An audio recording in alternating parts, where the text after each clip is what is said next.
Bueno, un poquito voy a charlar de este mismo tema que vamos a tratar de complementar lo que dijo Carlos hasta el momento. Y yo creo que el tema fundamental en esto es uno. Hasta ahora los cardiólogos mirábamos como de costado a los pacientes oncológicos y el hecho que nos mandaran un paciente a nuestro consultorio para evaluarlo previo a un tratamiento oncológico o durante el tratamiento era más una tarea pesada que realmente algo que teníamos que mirar con mucha más seriedad. No sé cómo será acá, pero creo que en general nuestra educación cardiológica ha hecho que a estos pacientes no le demos la importancia que tienen, fundamentalmente por las medidas de prevención del daño miocárdico. Entonces, ¿por qué vamos a discutir nosotros de cáncer y enfermedades cardiovasculares conjuntamente? Porque las dos condiciones son las dos condiciones mórbidas más comunes en el mundo desarrollado, porque la enfermedad cardíaca puede preexistir o ser causada o exacerbada por el tratamiento oncológico, porque el tratamiento para el cáncer es más efectivo en los últimos años, pero tiene su precio, y porque la evaluación y estratificación de riesgo tempranas, así como el establecimiento de un tratamiento específico, por lo menos permiten una mejor evolución de las dos patologías. Entonces vamos a empezar con la primera parte. Lo primero es, como dijo el doctor Villarraga, hay una conjunción de factores que ha hecho que la enfermedad cardiovascular y el cáncer converjan en una misma población. La principal causa de todo esto es que la edad de los pacientes ha aumentado, las terapias en las dos patologías son mucho más efectivas, hay mucha mayor sobrevida y por lo tanto, como les mostré en las charlas anteriores, una de las comorbilidades más frecuentes es el cáncer y tenemos que coexistir con él. Acá podemos ver cómo, dividiendo a los pacientes en menor de 65 años o mayor de 65 años, vemos que en sí en los menores de 65 años el impacto que ha tenido la terapéutica sobre la enfermedad cardíaca es realmente muy importante. Vemos del 26% a una mortalidad del 18%, que en las neoplasias también ha ocurrido, aunque quizás en menor proporción. Si nosotros evaluamos en los mayores de 65 años, vemos que también hay una disminución de la mortalidad, no tan importante, y nuevamente las neoplasias están más estabilizadas, que va a hacer que este grupo de pacientes probablemente tengan coexistencia de las dos patologías. Fíjense, tomando todos los distintos cánceres que se van tratando, todas las distintas dividido en 3 épocas, vemos que la sobrevida es mucho mayor. Actualmente tienen una sobrevida global del 66% de los pacientes. Por ejemplo, en el cáncer de mama, como mostró el doctor Villarraga, la mayoría de los pacientes mayores de 50 años con cáncer de mama se mueren de otras causas que no son las del cáncer. Y la mayoría de estas causas son causas cardiovasculares, ¿sí? Con esto también es que ha aumentado mucho la publicación. Realmente ha llamado la atención todo esto y ha hecho que desde el año 99 al 2009, fíjense el número de publicaciones que se ha ido incrementando. Realmente el médico se está dando cuenta que hay una posibilidad en estos pacientes. Entonces, ¿qué vamos a ver ahora? Fundamentalmente que el tratamiento para el cáncer es más efectivo que años anteriores, pero tiene su precio. ¿Y de qué hablamos? Hablamos fundamentalmente de la cardiotoxicidad. Y la cardiotoxicidad, si bien a nosotros nos llama muchísimo más la atención la agresión miocárdica, no se traduce nada más que en agresión miocárdica. Vamos a tener trastornos del ritmo, vamos a tener cuadros de hipotensión arterial, vamos a tener síndromes coronarios agudos asociados, hipotensión y el estado procoagulante, que es un dato no menor a tener en cuenta. Por supuesto, como pseudo especialista en falla cardíaca, uno se va fundamentalmente a este dato que es el más interesante además. Poniéndola en contexto, la definición más clara, que es la que tiene del grupo de trastuzumab, es que hace referencia al deterioro de la fracción de eyección del ventrículo izquierdo asociado al tratamiento oncológico, del 5% llegando a un valor menor al 55% junto a síntomas de insuficiencia cardíaca, o del 10% llegando a un valor menor del 55% sin síntomas. O sea, es importante tanto la disfunción ventricular sintomática como asintomática. Esto no les voy a mostrar demasiado, simplemente las antraciclinas es el mayor predictor o la droga con más posibilidad de cardiotoxicidad de las evaluadas hasta ahora, que esta cardiotoxicidad puede ser aguda, que es poco probable, pero existe en el momento de la infusión de comienzo precoz hasta el año o de comienzo tardío posterior al año. Hemos visto casos cuyos antecedentes, por ejemplo, 10 años después de la infusión de antraciclinas, una miocardiopatía dilatada con severo deterioro cuyo único evidente factor de riesgo fue esa infusión, que está en relación clara con la dosis acumulada, por lo tanto nos deja una alternativa en cuanto a la disminución de la dosis para prevenir la cardiotoxicidad y que tiene una relación de alrededor del 36% de generación de disfunción ventricular asintomática o del 30% con una mediana de desarrollo post-tratamiento de 37 meses, o sea, 3 años en insuficiencia cardíaca clínica. No voy a hablar en sí de los tipos de cardiotoxicidad porque los desarrolló bien el doctor Villarraga, pero bueno, este es un tipo de cardiotoxicidad tipo 1. Y un dato muy importante a tener en cuenta en la evaluación es cuáles son los factores de riesgo para cardiotoxicidad, que son la administración en bolo, por lo tanto ahora se da en infusión continua, cuanto mayor el periodo menor la cardiotoxicidad aguda, altas dosis únicas, el sexo femenino, la enfermedad cardiovascular preexistente, este es un dato que nos concierne a nosotros, muy joven o anciano, o sea, los dos límites de la vida, la presencia de radioterapia mediastinal previa, el uso concomitante de otros quimioterápicos como la ciclofosfamida, el trastuzumab predominantemente o el paclitaxel. Otro tipo de cardiotóxico o de, agente oncológico es la ciclofosfamida, que son agentes alquilantes. Se usa en el tratamiento de los linfomas, las leucemias, los sarcomas y en mama precoz y avanzado. La prevalencia es un poco menor, del 7 al 28%, la ocurrencia es temprana y es dependiente de la dosis, es más frecuente en pacientes con tratamiento previo o con irradiación mediastinal y puede generar más frecuentemente una miopericarditis o derrame pericárdico asintomático. El daño lo genera por injuria endotelial directa, isquemia miocárdica, por vasoespasmo, por microembolias y es nefrotóxico.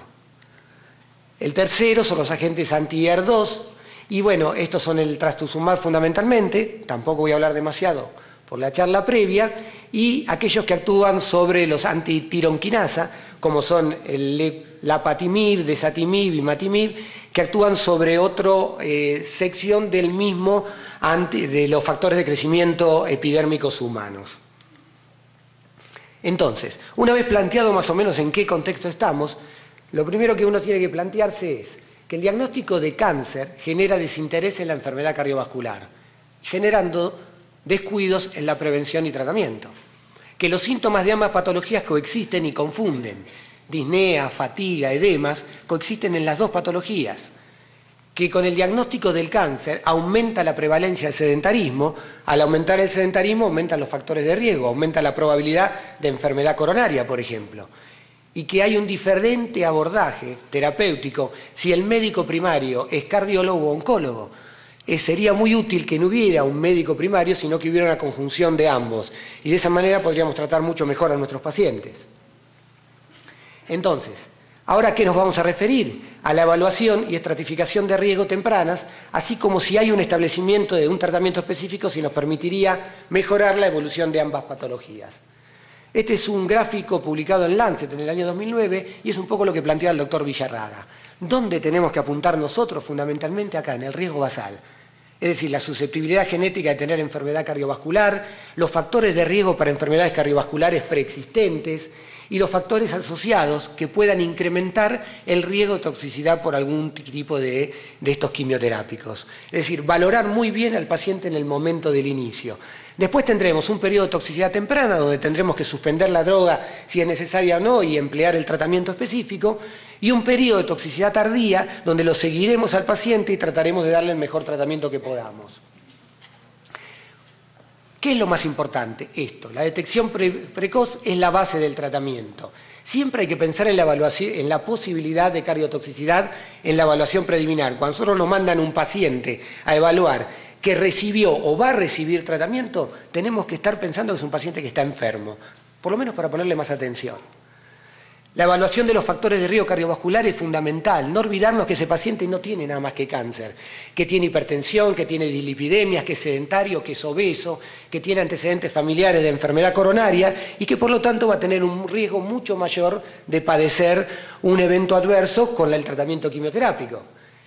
que hay que tomar bien claro la evaluación de los antecedentes cardiovasculares, pero también de los hábitos tóxicos, el alcoholismo, las drogas. No olvidar que el paciente está en un sentido de disminución de sus defensas. El paciente claramente está más deprimido, tiene un diagnóstico terrible y muchas veces esto que no tomamos tan en cuenta es un factor de riesgo muy importante.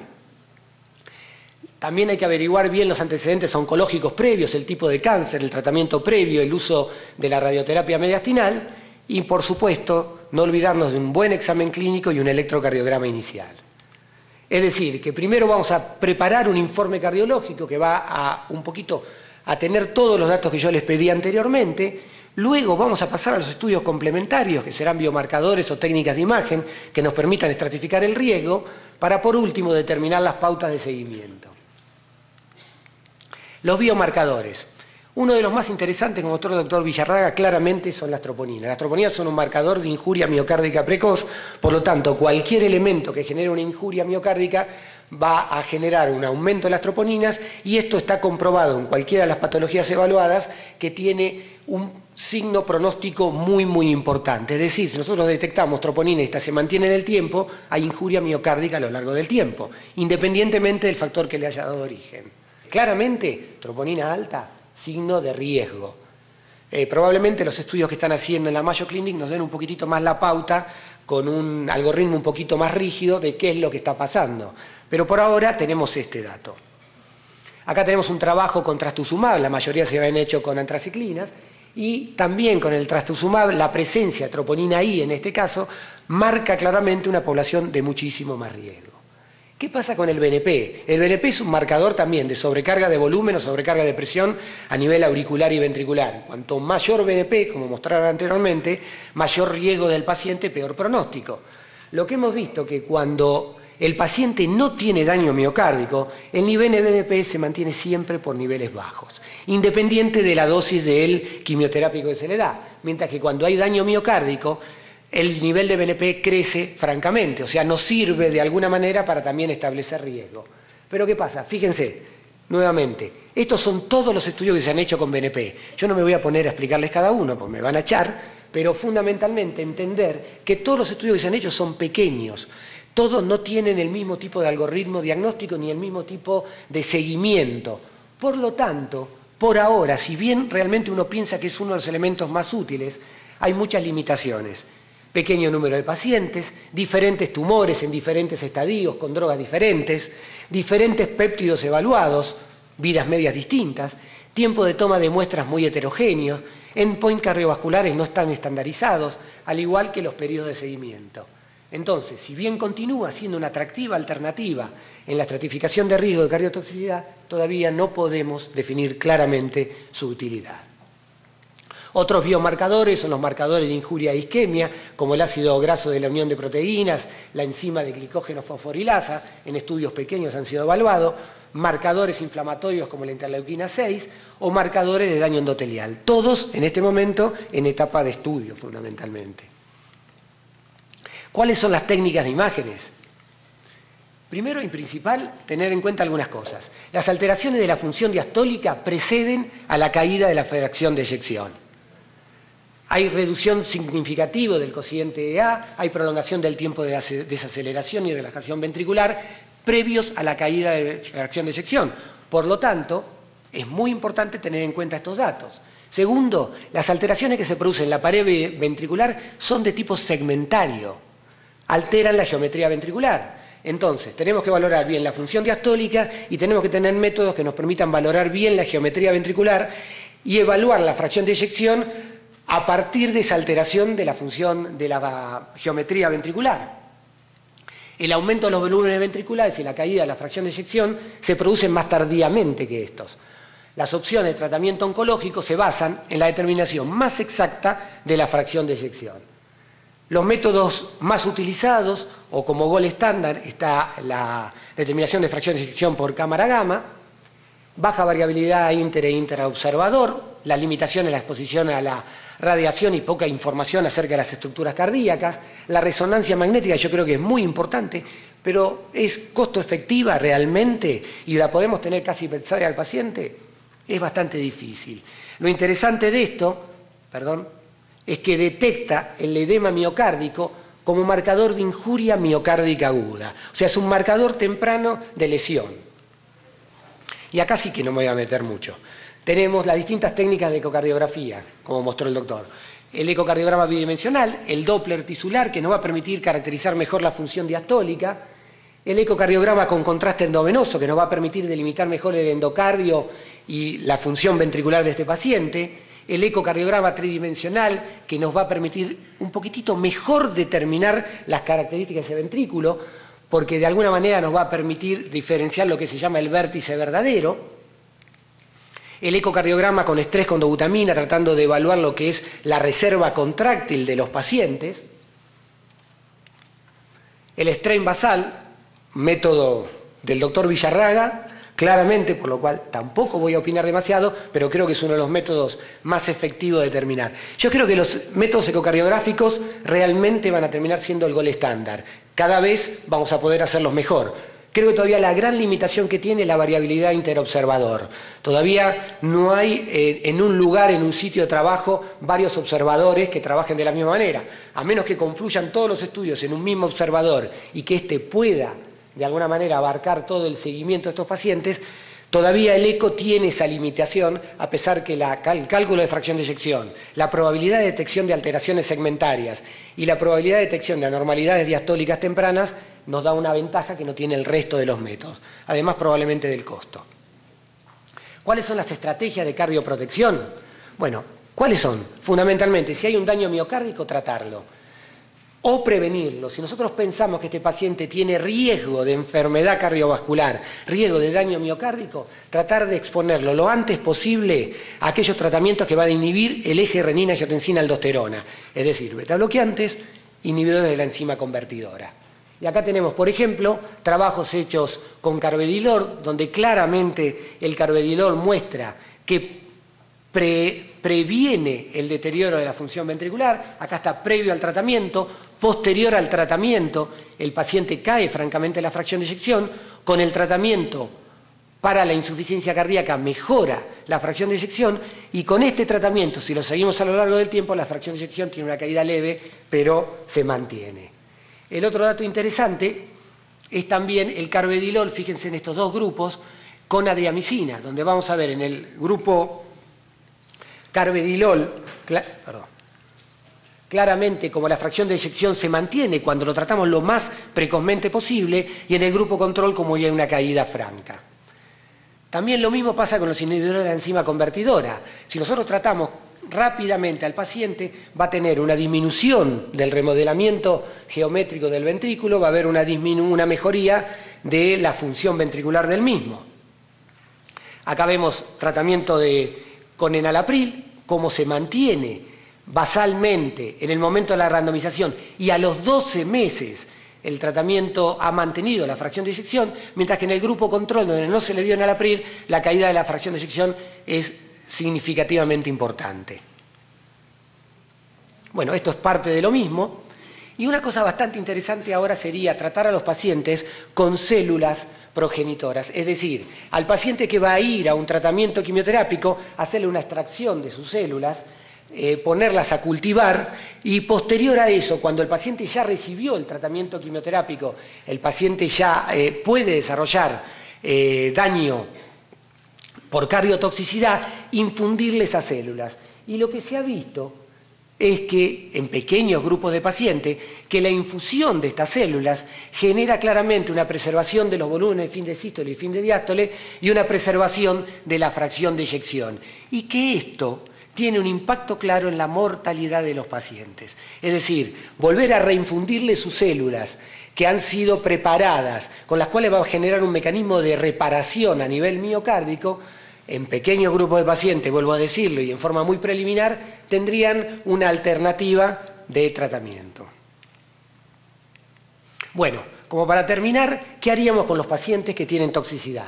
Acá tenemos en los pacientes que tienen toxicidad por antraciclinas. Si el paciente tiene una fracción de eyección basal mayor de 50, se hará un ecodoppler luego de cada dosis de 300 a 350 miligramos por metro cuadrado. Se repetirá el ecodoppler luego de los 400 miligramos acumulativos. si hay una enfermedad cardíaca basal, irradiación mediastínica, asociación con ciclofosfamida, o luego de 450 acumulativos en pacientes sin esos antecedentes. Si las dosis acumulativas son mayores a 400 miligramos por metro cuadrado, debemos repetir el ecodoppler cardíaco luego de cada dosis, ¿sí? Va a haber que suspender la administración de doxorubicina si la fracción de eyección decae más del 10% a un valor menor del 50%. ¿Qué pasa en cambio el paciente que tiene la fracción de eyección menor al 50%? No administrar doxorubicina si la fracción de eyección basal es menor del 30%. Repetir el ecodoppler cardíaco previamente a cada dosis, si está entre el 30 y 50, y suspender la dosis de doxorubicina si la fracción de eyección declina más del 10% o a un valor menor del 30%. ¿Sí? ¿Qué pasa con el trastuzumab? Antes de comenzar el tratamiento, los pacientes sin historia de enfermedad cardíaca o factores de riesgo, hay que tratarlos y evaluar con fracción de eyección cada 3 meses. Es menos cardiotóxico y aparte en general es reversible con la suspensión del tratamiento. Los pacientes con historia de enfermedad cardíaca o factores de riesgo hay que tratarlos, evaluar los síntomas cardíacos, probablemente evaluarlos con biomarcadores antes de cada ciclo. Si el paciente tiene fracción de eyección deprimida, hay que administrar tratamiento específico para la disfunción ventricular y si persiste luego de reevaluación, evaluar individualmente a cada paciente si realmente necesita esta droga. Durante el tratamiento, ante la primera disminución de la fracción de eyección hay que suspenderlo por un mes y medio, hay que tratar la insuficiencia cardíaca y reevaluarlo. Se puede reiniciar el tratamiento si la fracción de eyección vuelve a su nivel normal. Si la fracción de eyección normaliza, hay que reanudar el trastuzumab. Si persiste baja, intensificar el tratamiento para la insuficiencia cardíaca y reevaluar al paciente. Y si continúa deprimido, la dosis de trastuzumab y la indicación va a ser individual. Veremos costo-beneficio qué es lo que significa. Ante una segunda depresión de la fracción de eyección, hay que suspender definitivamente el trastuzumab. Si es la única opción, hay que suspenderlo por un mes y hay que intensificar el tratamiento para la insuficiencia cardíaca. Y por último, después del tratamiento, el paciente sin síntomas ni cambios en la fracción de eyección no retira controles. ¿Por qué? Porque a largo plazo no tiene cardiotoxicidad. Si el paciente tiene insuficiencia cardíaca o depresión de la fracción de eyección, hay que continuar el tratamiento para la insuficiencia cardíaca y los controles habituales. Bueno, muchísimas gracias.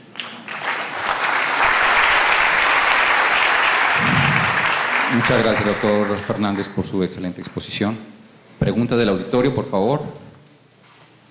Doctor. Como internista no puedo dejar de pensar en el bloque corazón-pulmón. Hay puntos comunes, disnea, cardíaco, pulmonar.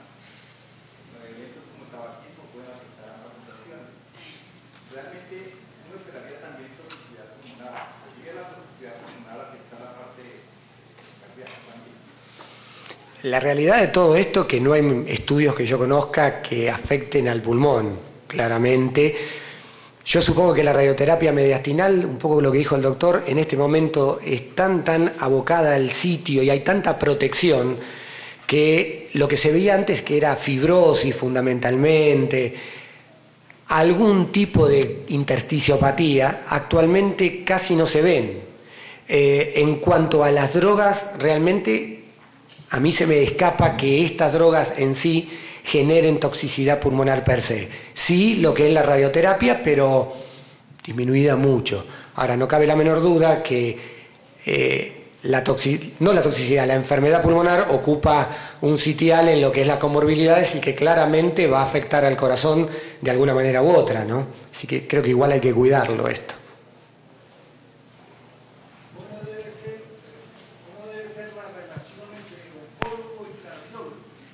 La mejor posible.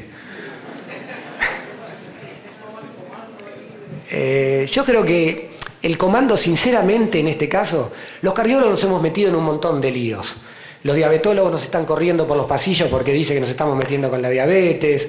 Tenemos una manía de expansión bastante interesante, ¿no? En líneas generales. En el caso de la oncología, yo creo que es un tema que tenemos que trabajar realmente cabeza a cabeza. No creo que ninguno de los dos mande sobre el otro. Sin ninguna duda, el cardiólogo da el puntapié inicial como para decir, este paciente tiene un riesgo cardiovascular alto, yo tengo la responsabilidad de avisarte lo que pasa, pero también tengo la responsabilidad de tratar todos aquellos factores que pueden incidir en un mal pronóstico y a la vez de tratarlo más precozmente a este paciente. Y el oncólogo tiene que ser lo suficientemente inteligente para entender el aviso que le da el cardiólogo y adecuar la dosis del quimioterápico a lo menor tóxico posible. Creo que es imposible que uno tome la batuta. Hay que sentarse, charlar al paciente, riesgo oncológico versus riesgo cardiológico y llegar a buen término. En general creo que se tiene que llegar, ¿no? El porcentaje es muy, muy bajito. En las antraciclinas el 1 al 2% durante la infusión. Y en el trastuzumab se ve un poquitito más frecuente, no creo que llegue ni al 5%, pero tiene la ventaja de que es rápidamente reversible. Pero durante la infusión estoy hablando, ¿no? Después hay un riesgo precoz, que como les mostré está dentro del año, y llega hasta el 10%, un riesgo tardío. Sí, hacer un tratamiento muy precoz previendo... Problema en general no habría. Yo creo que lo más importante de todo es adecuar la dosis a la respuesta del paciente, es decir, no abusar de la hipotensión, no generar ese tipo de problemas. Fuera de eso, creo que no hay ningún tipo de inconveniente. Por ejemplo, los pacientes que ya han tenido un tratamiento, pero uno no sabe realmente si hubo alteración o no, si esta fue reversible o no, y teniendo en cuenta de que la probabilidad de un nuevo tratamiento aumenta el riesgo, yo no me cabe la menor duda que trataría de tratarlo precozmente independientemente de otros valores, más si tiene una fracción de eyección menor del 50%, por ejemplo. Bueno, muchas gracias a todos por la asistencia.